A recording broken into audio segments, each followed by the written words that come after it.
Hello everyone. ಈ ವಿಡಿಯೋದಲ್ಲಿ ನಾನು ಆವರೇಜ್ ರೇಟ್ ಆಫ್ ರಿಯಾಕ್ಷನ್ನ ಎಕ್ಸ್ಪ್ಲೈನ್ ಮಾಡ್ತಾ ಇದ್ದೀನಿ. ಲಾಸ್ಟ್ ವಿಡಿಯೋದಲ್ಲಿ ಇಂಟ್ರಡಕ್ಷನ್ ಆಫ್ ಕೆಮಿಕಲ್ ಕೈನೆಟಿಕ್ಸು ಮತ್ತು ರೇಟ್ ಆಫ್ ರಿಯಾಕ್ಷನ್ನ ಎಕ್ಸ್ಪ್ಲೈನ್ ಮಾಡಿದೆ. ಇದು ಅದರದ್ದು ಕಂಟಿನ್ಯೂಷನ್ ರಿಯಾಕ್ಷನ್ ಆಗಿರುತ್ತೆ. Rate of a reaction is of two types. One is the average rate of a reaction. Second one is instantaneous rate of a reaction. Average rate of a reaction ಅಂತ ಅಂದರೆ change in concentration of the reactant or product over specified interval of time. ಅಂದರೆ ಒಂದು interval of time, for example 0 to 5 ಸೆಕೆಂಡಲ್ಲಿ or 0 to 1 ಮಿನಿಟಲ್ಲಿ ಏನು reactant ಮತ್ತು product concentration change ಆಗುತ್ತೆ, ಅದನ್ನು ನಾವು average rate of a reaction ಅಂತ ಕರಿತೀವಿ. So for example, consider a reaction A gives B. A reactant to B product. Time T easy ಇದ್ದಾಗ ರಿಯಾಕ್ಟೆಂಟು 10 ಮೋಲ್ ಇದೆ, ಪ್ರಾಡಕ್ಟ್ ಏನಾಗಿರುತ್ತೆ ಆ ಟೈಮಲ್ಲಿ 0 ಇರುತ್ತೆ. ಈಗ ಬಿಕಾಸ್ ಪ್ರಾಡಕ್ಟ್ ಇನ್ನೂ ಫಾರ್ಮೇಷನ್ ಆಗಿರಲ್ಲ. ಆಫ್ಟರ್ 1 ಸೆಕೆಂಡ್ ಬಿಟ್ಟು ನೋಡಿದಾಗ ಔಟ್ ಆಫ್ 10 ಮೋಲಲ್ಲಿ ಏನಾಗಿದೆ, 1 ಮೋಲ್ ರಿಯಾಕ್ಟ್ ಆಗಿದೆ. ಸೊ 1 ಮೋಲ್ ರಿಯಾಕ್ಟ್ ಆಗಿ ಏನಾಗುತ್ತೆ, ಪ್ರಾಡಕ್ಟ್ ಸೈಡಿಗೆ ಬರುತ್ತೆ. ಸೊ ಹಾಗಾದರೆ what is the left in concentration of the reactant at 1 second, that is 10 minus 9 ಮಾಡಿದ್ರೆ ಎಷ್ಟು ಬರುತ್ತೆ, that is 10 minus 1, that is equal to 9 moles. ಅದೇ ರೀತಿ ಆಫ್ಟರ್ ಅಗೇನ್ 1 ಸೆಕೆಂಡ್ ಬಿಟ್ಟು ನೋಡಿದಾಗ again 1 mole reacted. So 1 mole again react ಆದರೆ ಇದೇನಾಗುತ್ತೆ, 2 moles ಆಗುತ್ತೆ. ಸೊ 9 minus 1, 9ಅಲ್ಲಿ ಏನಾಗ್ತಾಯಿದೆ, 1 ಮೋಲು ಮತ್ತೆ ಅಗೇನ್ ರಿಯಾಕ್ಟ್ ಆಗ್ತಾಯಿದೆ. So left is how much, 8 moles at 2 seconds. So ಈ ರೀತಿ ಆಗಿದೆ. At time T is equal to 5 ಸೆಕೆಂಡಲ್ಲಿ concentration of the reactant 5 mole ಇದೆ, ಕಾನ್ಸಂಟ್ರೇಷನ್ ಆಫ್ ದಿ ಪ್ರಾಡಕ್ಟ್ ಏನಾಗಿದೆ, 5 ಮೋಲ್ ಇದೆ. ಓಕೆ, ಸೊ ಈ interval of the time 0 to 5 ಸೆಕೆಂಡಲ್ಲಿ, ಈ interval of ಟೈಮಲ್ಲಿ ಏನು ರೇಟ್ ಆಫ್ ಎ ರಿಯಾಕ್ಷನ್ ಕೊಡುತ್ತೆ, ಅದನ್ನು ನಾವು average rate of a reaction ಅಂತ ಕರಿತೀವಿ. ಓಕೆ, ಸೊ ನೀವು ಅಬ್ಸರ್ವ್ ಮಾಡ್ಬೋದು, ಕಾನ್ಸಂಟ್ರೇಷನ್ ಆಫ್ ದಿ ರಿಯಾಕ್ಟೆಂಟ್ ಏನಾಗ್ತಾಯಿದೆ, ಇಲ್ಲಿ ಡಿಕ್ರೀಸ್ ಆಗ್ತಾಯಿದೆ. ಕಾನ್ಸಂಟ್ರೇಷನ್ ಆಫ್ ದಿ ಪ್ರಾಡಕ್ಟ್ ಏನಾಗ್ತಾಯಿದೆ, ಇನ್ಕ್ರೀಸ್ ಆಗ್ತಾಯಿದೆ. 0 ಇಂದ 5 ಮೋಲ್ ಬಂದಿದೆ ಪ್ರಾಡಕ್ಟ್, ರಿಯಾಕ್ಟೆಂಟು 10 ಮೋಲಿಂದ 5 ಮೋಲ್ಗೆ ಬಂದಿದೆ. ಇನ್ನೊಂದು ವೇಳೆ ಹೇಳೋದಾದರೆ ಇದು ಡಿಸಪರೆನ್ಸ್ ಆಫ್ ದಿ ರಿಯಾಕ್ಟೆಂಟ್ ಆಗ್ತಾಯಿದೆ. ಸೊ 1 ಮೋಲ್ ಏನಾಗ್ತಾಯಿದೆ, ಇಲ್ಲಿ ಡಿಸಪಿಯರ್ ಆಗ್ತಾಯಿದೆ. ಪ್ರಾಡಕ್ಟಲ್ಲಿ ಏನಾಗ್ತಾಯಿದೆ, 1 ಮೋಲ್ ಏನಾಗ್ತಾಯಿದೆ, ಅಪಿಯರ್ ಆಗ್ತಾಯಿದೆ. ಸೊ ರೇಟ್ ಆಫ್ ಎ ರಿಯಾಕ್ಷನ್ನ ನಾವು 2 ಟರ್ಮ್ಸಲ್ಲಿ ರೆಪ್ರೆಸೆಂಟ್ ಮಾಡ್ತೀವಿ. It expressed in 2 ways. One is decrease in concentration of the reactant or disappearance of the reactant A. So average rate is equal to change in concentration of a reactant divided by time interval. Change ಅನ್ನೋದನ್ನು ನಾವು delta ಇಂದ represent ಮಾಡ್ತೀವಿ, into concentration of the reactant A divided by delta T, that is equal to minus of R2 minus R1 divided by T2 minus T1. R2 ಅಂತ ಅಂದರೆ ಏನು, change in concentration in final state, minus R1 ಅಂತಂದರೆ change in concentration in initial state divided by final time minus initial time. ನೀವಿಲ್ಲಿ observe ಮಾಡ್ಬೋದು, change in concentration ಪಕ್ಕದಲ್ಲಿ ನಾವೇನು ಮಾಡಿದ್ವಿ, ಒಂದು ನೆಗೆಟಿವ್ ಸೈನ್ನ ಬರೆದಿದ್ದೀವಿ. ಆ ನೆಗೆಟಿವ್ ಸೈನ್ ಏನನ್ನ ಇಂಡಿಕೇಟ್ ಮಾಡುತ್ತೆ, that indicates decrease in concentration of the ರಿಯಾಕ್ಟೆಂಟ್ನ ರೆಪ್ರೆಸೆಂಟ್ ಮಾಡುತ್ತೆ. ಒಂದು ಸೆಕೆಂಡ್ ಏನನ್ನು ರೆಪ್ರೆಸೆಂಟ್ ಮಾಡುತ್ತೆ ಅಂತ ಅಂದರೆ, ನೀವಿಲ್ಲಿ ಅಬ್ಸರ್ವ್ ಮಾಡಿ, average rate of a reaction with respect to reactant is equal to R2 minus R1 divided by T2 minus T1. R2 ಎಷ್ಟಿದೆ ಇಲ್ಲಿ, final concentration of the reactant ಎಷ್ಟಿದೆ, 5 ಮೋಲ್ ಇದೆ, minus initial concentration of the reactant ಎಷ್ಟಿದೆ, 10 mole ಇದೆ, 5 minus 10 divided by final time ಎಷ್ಟಿದೆ, ಇಲ್ಲಿ 5 second ಇದೆ, initial time ಎಷ್ಟಿದೆ, ಇಲ್ಲಿ 0 ಸೆಕೆಂಡ್ ಇದೆ, 5 minus 0 is equal to minus 5/5 is equal to minus 1. So ಈ ರೇಟ್ ಅನ್ನೋದು, rate of a reaction is never be negative. ಅದ್ರ ವ್ಯಾಲ್ಯೂ ಯಾವಾಗಲೂ ನೆಗೆಟಿವ್ ಆಗೋದಿಲ್ಲ, ಅದು ಯಾವಾಗಲೂ ಪಾಸಿಟಿವ್. ಸೊ ಆ ನೆಗೆಟಿವ್ ವ್ಯಾಲ್ಯೂನ ಪಾಸಿಟಿವ್ ಮಾಡೋದಕ್ಕೆ ನಾವೇನು ಮಾಡ್ತೀವಿ, we multiply that value with negative sign.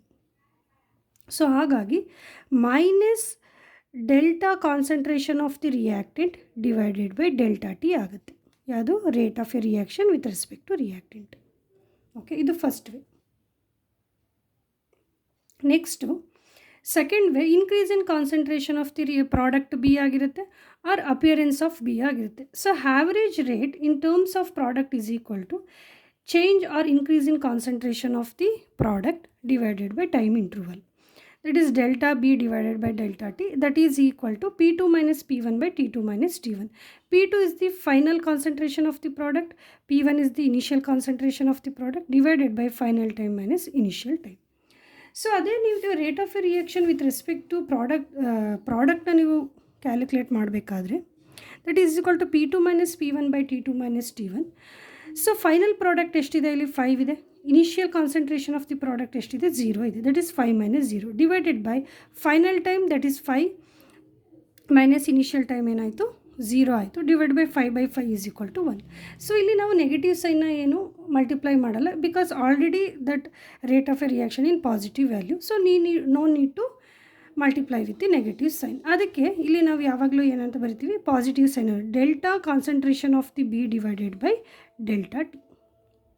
So overall rate of a reaction ಏನಾಯಿತು ಇಲ್ಲಿ, average rate of a reaction is equal to minus change in concentration of the reactant divided by change in time is equal to change in concentration of the product divided by change in time ಆಗುತ್ತೆ.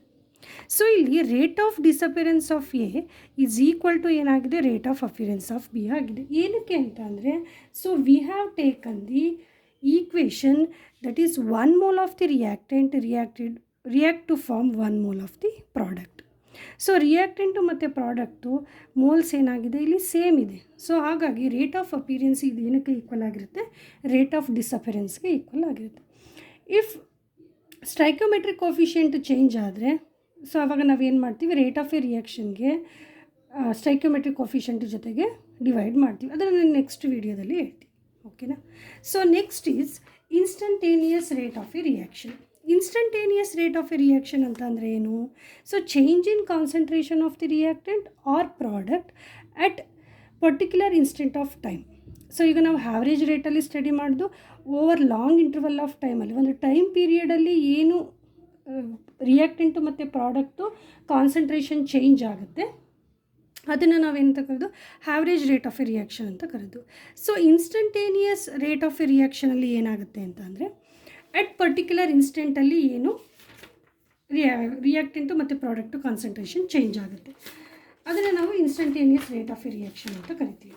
So for example ಇವಾಗ 1 ಸೆಕೆಂಡಲ್ಲಿ at 1 ಸೆಕೆಂಡಲ್ಲಿ what is the rate of the reaction, at ಪರ್ಟಿಕ್ಯುಲರ್ಗೆ 2 ಸೆಕೆಂಡಲ್ಲಿ ಅದರದ್ದು rate of a reaction ಏನು, ಅದನ್ನು ನಾವು instantaneous rate of a reaction ಅಂತ ಕರಿತೀವಿ. ಇಲ್ಲಿ change in time that is infinitesimally small ಆಗಿರುತ್ತೆ, ಅದನ್ನು ನಾವು change in time is tends to change in time that is delta T is tends to 0 ಅಂತ ಕರಿತೀವಿ. ಯಾಕೆ ಅಂತ ಅಂದರೆ, ಅಟ್ ಪರ್ಟಿಕ್ಯುಲರ್ ಇನ್ಸ್ಟೆಂಟಲ್ಲಿ change in time it means 2 - 2 ಏನಾಯಿತು, ನಮಗಲ್ಲಿ 0ನೇ ಬಂತು. ಸೊ ಹಾಗಾಗಿ ಇನ್ಸ್ಟಂಟೇನಿಯಸ್ ರೇಟ್ ಆಫ್ ಎ ರಿಯಾಕ್ಷನ್ಲಿ ಚೇಂಜ್ ಇನ್ ಟೈಮ್ ಏನಾಗಿರುತ್ತೆ, ಟೆಂಡ್ಸ್ ಟು 0 ಆಗಿರುತ್ತೆ. ಅದನ್ನು ಯಾವುದರಿಂದ ರೆಪ್ರೆಸೆಂಟ್ ಮಾಡ್ತೀವಿ, instead of delta we represents change in instantaneous reaction that is by D, small D ಇಂದ ರೆಪ್ರೆಸೆಂಟ್ ಮಾಡ್ತೀವಿ. So for instantaneous rate time interval delta t should be infinitesimally small ಆಗಿರುತ್ತೆ, represented by d instead of delta. So consider A reaction A gives B. Instantaneous ರೇಟ್ನ ಅದಕ್ಕೆ ನಾವು ಹೇಗೆ ಬರಿತೀವಿ, same as that of the average rate of a reaction, but instead of delta ನಾವೇನು ಮಾಡ್ತೀವಿ, ಇಲ್ಲಿ small D ಇಂದ ರೆಪ್ರೆಸೆಂಟ್ ಮಾಡ್ತೀವಿ. Minus small D concentration of A divided by D T is equal to plus small D concentration of B by delta T ಆಗಿರುತ್ತೆ. Okay. So usually ನಾವು chemical ಕೈನೆಟಿಕ್ಸಲ್ಲಿ use ಮಾಡೋದು instantaneous rate of a reaction rather then average rate of a reaction. ಏನಕ್ಕೆ ಅಂತ ಅಂದರೆ, rate of A reaction totally ಯಾವುದ್ರ ಮೇಲೆ depend ಆಗಿರುತ್ತೆ, totally concentration of the reactant ಮೇಲೆ ಡಿಪೆಂಡ್ ಆಗಿರುತ್ತೆ. ಸೊ ರಿಯಾಕ್ಟೆಂಟು ರಿಯಾಕ್ಟ್ ಆಗಿ ಏನಾಗುತ್ತೆ, ಪ್ರಾಡಕ್ಟ್ ಫಾರ್ಮೇಷನ್ ಆಗುತ್ತೆ. ಅಲ್ಲಿ ರಿಯಾಕ್ಟೆಂಟೇ ಇಲ್ಲ ಅಂದರೆ ಪ್ರಾಡಕ್ಟ್ ಹೇಗೆ ಫಾರ್ಮೇಷನ್ ಆಗುತ್ತೆ ಅಲ್ವಾ. So that's why rate of a reaction is totally depend on the concentration of the reactant. ನೀವು ಆವ್ರೇಜ್ ರೇಟಲ್ಲಿ ಅಬ್ಸರ್ವ್ ಮಾಡ್ಬೋದು, ಆವ್ರೇಜ್ ರೇಟಲ್ಲಿ ಏನಾಗ್ತಾ ಹೋಗುತ್ತೆ, ಕಾನ್ಸಂಟ್ರೇಷನ್ ಏನಾಗ್ತಾ ಹೋಗುತ್ತೆ, ಡಿಕ್ರೀಸ್ ಆಗ್ತಾ ಹೋಗುತ್ತೆ. ಓಕೆನಾ. So concentration is decreases with time ಅಂತ ಅಂದಾಗ ಆವ್ರೇಜ್ ರೇಟು ಕೂಡ ಏನಾಗ್ತಾ ಇದೆ, ಇಲ್ಲಿ ಡಿಕ್ರೀಸ್ ಆಗ್ತಾ ಇದೆ. ಸೊ ಅದಕ್ಕೆ average rate does not represented the true rate of a reaction. ಯಾಕೆ ಅಂತಂದರೆ ಆ ಹೋಲ್ ಸ್ಪ್ಯಾನಲ್ಲಿ ಏನಾಗ್ತಾ ಇದೆ ಅಂದರೆ, ಆವ್ರೇಜ್ ರೇಟು ಕಂಟಿನ್ಯೂಸ್ ಆಗಿ ಚೇಂಜ್ ಆಗ್ತಾ ಇದೆ. ಯಾಕೆಂದರೆ concentration of the reactant change ಆಗ್ತಾ ಇದೆ. ಸೊ ಟ್ರೂ ರೇಟ್ ಅನ್ನೋದು ದಟ್ ಆಲ್ವೇಸ್ ರಿಮೈನ್ಸ್ ಕಾನ್ಸ್ಟೆಂಟ್, ಅದು ಕಾನ್ಸ್ಟೆಂಟ್ ಆಗಿ ಇರಬೇಕು. ಸೊ ಅದನ್ನು ನಾವು ಆವ್ರೇಜ್ ರೇಟ್ ಆಫ್ ಎ ರಿಯಾಕ್ಷನಲ್ಲಿ ಸಿಗಲ್ಲ. ಅದು instead of that average rate ನಾವು ಯಾವುದನ್ನು ಯೂಸ್ ಮಾಡ್ತೀವಿ, ಇನ್ಸ್ಟಂಟೇನಿಯಸ್ ರೇಟ್ ಆಫ್ ಎ ರಿಯಾಕ್ಷನ್ನ ಯೂಸ್ ಮಾಡ್ತೀವಿ. So using that instantaneous rate of a reaction it is very convenient to study the chemical ಮೆಕ್ಯಾನಿಸಮ್ನ ನಾವು ಈಸಿಯಾಗಿ ಸ್ಟಡಿ ಮಾಡ್ಬೋದು. So instantaneous rate of a ರಿಯಾಕ್ಷನಲ್ಲಿ ನಮಗೇನು ಸಿಗುತ್ತೆ, ಪರ್ಟಿಕ್ಯುಲರ್ದು ರೇಟ್ ಆಫ್ ಎ ರಿಯಾಕ್ಷನ್ನ ಸಿಗುತ್ತೆ. ಅಲ್ಲಿ ಯಾವುದೇ ರೀತಿ ಚೇಂಜ್ ಆಗಲ್ಲ, ಕಾನ್ಸಂಟ್ರೇಷನ್ ರಿಯಾಕ್ಟೆಂಟ್ ಕಾನ್ಸಂಟ್ರೇಷನ್ ಚೇಂಜ್ ಆಗಲ್ಲ. ಸೊ ಹಾಗಾಗಿ ರೇಟ್ ಆಫ್ ಎ ರಿಯಾಕ್ಷನು ಕೂಡ ಅಲ್ಲಿ ಚೇಂಜ್ ಆಗಲ್ಲ. But average rate of a ರಿಯಾಕ್ಷನಲ್ಲಿ ಹೋಲ್ ಸ್ಪ್ಯಾನಲ್ಲಿ ಏನಾಗ್ತಾ ಇರುತ್ತೆ, ಅದು ಚೇಂಜ್ ಆಗ್ತಾನೇ ಇರುತ್ತೆ. So true rate of a reaction ಅನ್ನೋದು ಏನಾಗಿರಬೇಕು, ಯಾವಾಗಲೂ ಕಾನ್ಸ್ಟೆಂಟ್ ಆಗಿರಬೇಕು. ಬಟ್ ಆವ್ರೇಜ್ ರೇಟಲ್ಲಿ ಚೇಂಜ್ ಆಗ್ತಾ ಇರೋದ್ರಿಂದ ಆವ್ರೇಜ್ ರೇಟ್ ಆಫ್ ಎ ರಿಯಾಕ್ಷನ್ನ ನಾವು ಕೆಮಿಕಲ್ ಕನೆಟಿಕ್ಸಲ್ಲಿ ಯೂಸ್ ಮಾಡೋದಕ್ಕಾಗಲ್ಲ. ಅದಕ್ಕೆ ನಾವು ಇನ್ಸ್ಟಂಟೇನಿಯಸ್ ರೇಟ್ ಆಫ್ ಎ ರಿಯಾಕ್ಷನ್ನ ಇಲ್ಲಿ ನಾವು ಯೂಸ್ ಮಾಡ್ತೀವಿ. So next graph of a average rate. So first concentration of reactant versus time ಗ್ರಾಫ್ನ ಪ್ಲಾಟ್ ಮಾಡಿದ್ರೆ, so at a time t is equal to 0 ಇದ್ದಾಗ ಕಾನ್ಸಂಟ್ರೇಷನ್ ಆಫ್ ದಿ ರಿಯಾಕ್ಟೆಂಟ್ ಏನಾಗಿರುತ್ತೆ, ಜಾಸ್ತಿ ಇರುತ್ತೆ, ಇಟ್ ಈಸ್ ಐ ಅಲ್ವಾ. So as a time passes concentration of the reactant ಏನಾಗ್ತಾ ಹೋಗುತ್ತೆ, decrease ಆಗ್ತಾ ಹೋಗುತ್ತೆ. Okay, so one specified interval of ಟೈಮಲ್ಲಿ, for example this is T1 ಅಂತ ತಗೊಳ್ಳೋಣ, ಇದನ್ನು T2. ಈ ಇಂಟರ್ವಲ್ ಆಫ್ ಟೈಮಲ್ಲಿ ಏನು ಕಾನ್ಸಂಟ್ರೇಷನ್ ಆಫ್ ದಿ ರಿಯಾಕ್ಟೆಂಟ್ ಇದೆ ಅದು R1 ಆಗಿರುತ್ತೆ. Concentration of the reactant at time 2 ಏನಾಗಿರುತ್ತೆ, R2 ಆಗಿರುತ್ತೆ. So average rate of a reactant is equal to delta R2 minus R1 divided by delta T2 minus T1 ಆಗಿರುತ್ತೆ. ಅದೇ ರೀತಿ ನೀವು average rate of ಪ್ರಾಡಕ್ಟ್ನ ನೀವು ಮಾಡೋದಕ್ಕೆ ಹೋದರೆ, concentration of product versus time ಗ್ರಾಫ್ನ ಪ್ಲಾಟ್ ಮಾಡಿದ್ರೆ, at a time t is equal to 0 ಇದ್ದಾಗ ಕಾನ್ಸಂಟ್ರೇಷನ್ ಆಫ್ ದಿ ಪ್ರಾಡಕ್ಟು ಕೂಡ 0 ಇರುತ್ತೆ. As a time passes concentration of the product ಕೂಡ ಏನಾಗುತ್ತೆ, ಇನ್ಕ್ರೀಸ್ ಆಗುತ್ತೆ. So in this interval of time at T1ನಲ್ಲಿ concentration of the product P1 ಆಗಿದ್ದರೆ, T2 ಅಲ್ಲಿ concentration of the product ಏನಾಗಿರುತ್ತೆ, P2 ಆಗಿರುತ್ತೆ. ಇದು ಎರಡು ಡಿಫ್ರೆನ್ಸ್ ಮಾಡಿದ್ರೆ, with difference in time will get the average rate of the product. ನಮಗೆ average rate of a reaction with respect to product ಸಿಗುತ್ತೆ, that is dP/dt. ಅದೇ ನೀವು ಇನ್ಸ್ಟಂಟೇನಿಯಸ್ ರೇಟನ್ನು ಕ್ಯಾಲ್ಕುಲೇಟ್ ಮಾಡಬೇಕು ಅಂತಂದರೆ, ಇಲ್ಲಿ ನಾನು example concentration of reactant versus ಟೈಮ್ನ ತೊಗೊಂಡಿದ್ದೀನಿ. Same average rate of a ರಿಯಾಕ್ಷನ್ದು ಏನು ಗ್ರಾಫ್ ಇದೆ ಅದನ್ನೇ ಪ್ಲಾಟ್ ಮಾಡ್ತೀವಿ.